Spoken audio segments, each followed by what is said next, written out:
a shruti one, and this was my first take at a housing done out of bamboo, which is ponoko.com, and so Jason designed this, all the artwork and everything, and you pay $5 to the designer, and then you pay them about $20 to make your panel, and some shipping, and about 3 weeks later they ship you your panel with all the letters engraved, all the artwork, all the cutouts, all done. You just pop it all out, it shows up in FedEx and stuff, including the buttons. This is sort of a test mode.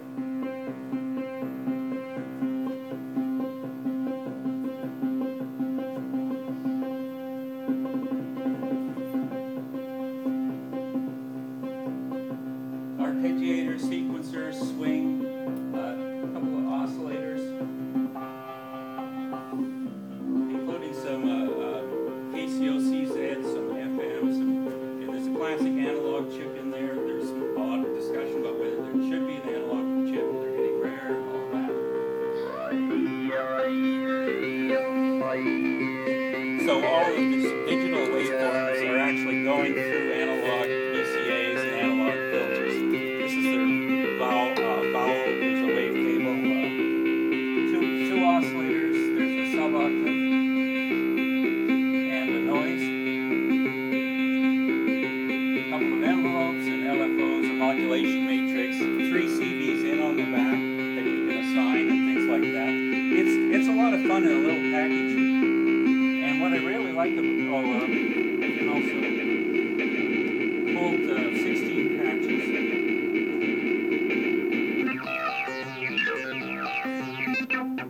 And it changes like you're there, you know, as soon as you select your patch.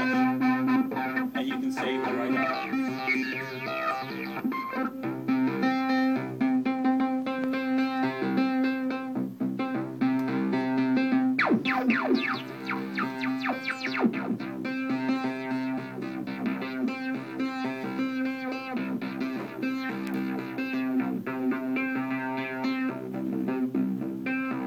So that's that one. I find it really interesting because there's none of this select and then hit return.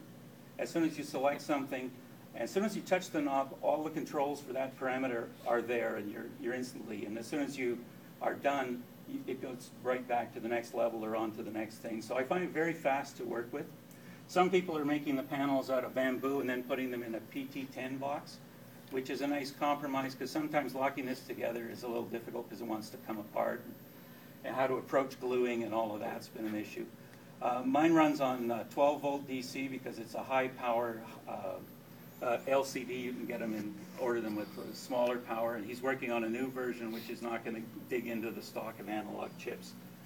I'm really happy with it. I think it's fabulous and a lot of fun. I'm really pleased with that unit. The sequencer is a little odd because it's kind of machine code, and the E doesn't stand for E, it stands for a binary for something else, and I'm going, where is E, you know, kind of thing. So that's the minor drawback to it. The other one that arrived almost at the same time is a Sandwich synth, which is using the Commodore 64 chips. It uses 2 of them in stereo.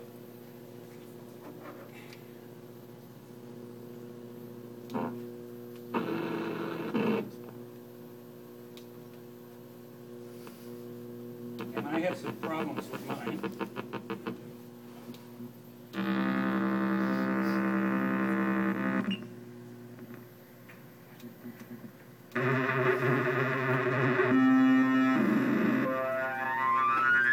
Does a really good job. It's 3 oscillators, digital filter VCA in there. These are chips out of any Commodore 64, VIC-20, Commodore 128. I bought 2 chips through the list. Wilbur suggested this guy. I bought them from Australia. They arrived with a postmark for an apartment building in Hong Kong. And when I plugged them in, one of them didn't work. And then I was figuring it was my soldering. And then I went through and found a little hole blown out of the side of the chip, which is sort of classic death of Commodore SID chip. So I got another one coming off eBay, and as soon as it comes in, it just goes straight in the socket. The code in this is interesting, but it's the full code set for the entire modular SID machine that's out there that the Sandwich is a subset of. So there's lots of code in the menu that I don't use for features that aren't in mine. Real easy kit to do, 2 circuit boards layered together and they snap together. And then this is one of those panel cases off one of the panel suppliers. You paint the white lettering in, but the letters are already engraved. And I like the way that it's got air all the way around. There's no fan. You're not worried about heat sinks and all of that sort of thing. So it's a very practical and pro-looking case. You're hearing hums. The jack should be in all the way, and I should be using stereo, and I'm using mono because I have one, and all of those kind of things. But both this one and that one accept external audio, so you can process through either of these two. And they're both in around the same sort of range, 99, 150 as kits. Really, really cool, and I quite like both of them. But for live performance, I'd probably go with this one. For studio work, I'll probably go with that one sort of thing. Now, running out of time. So, what I got here, simplify.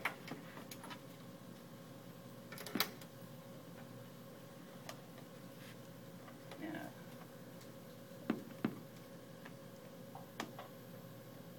No, okay.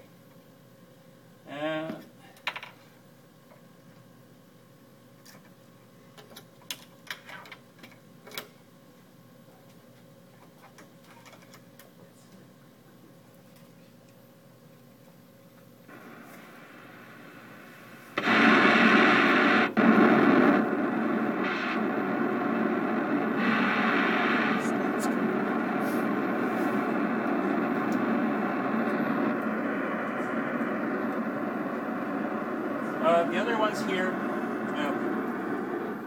there's a Nebulon from Bleep Labs. This is surprisingly deep. It's quite neat. There are 2 sets of buttons here.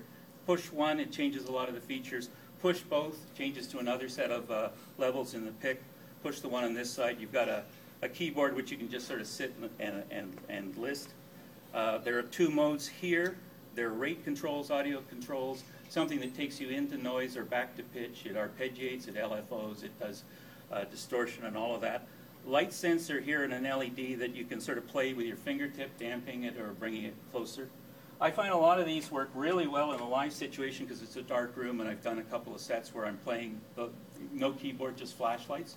And in one evening it was blue Christmas tree lights. And that was actually very cool, and it worked anyway. So that's about it. The FM3s, I've always been interested in them since they started. You know, the one from Throbbing Gristle, which I'm too lazy to put a jack on yet. The first one, which I like better than the second one. The first one, because it's more Eno-esque in terms of its landscape work. The second one, though, has a pitch wheel, but it's more piano and guitars. But I find that that's too pitch-centric for me, for what I want. I want a wash of audio. There is, the Chinese artist who worked on this celebrated the 60th anniversary of the Chinese Communist Party, or as an artist proved that he wasn't a threat to the state. I'm not sure which. And he released one of these, which you can probably find from Japanese import stores, much cheaper than eBay. That it's called Radio Bengal, Bay of Bengal. And he's got 60 minutes of audio soundscapes recorded around the Bay of Bengal as high-quality WAV files in an FM3 housing. But it's not a loop player. It's actually a CD disguised as an FM3. So that's cool. And then in Minnesota, some doom goth artists, Chicago, I think, have one that's shaped like a tombstone that's full of cute little sayings like, "Today I will not kill myself." And it loops over and over. And they suggest that you leave it in a colleague's office behind their books or something. But there's also some industrial 9-inch nails kind of things happening. So I'll see what that's like. You can buy that one. Again, buy it direct from the artists in Chicago. It's much cheaper than going to eBay. eBay's getting quite funny out there. So those are what's happening in loop stuff.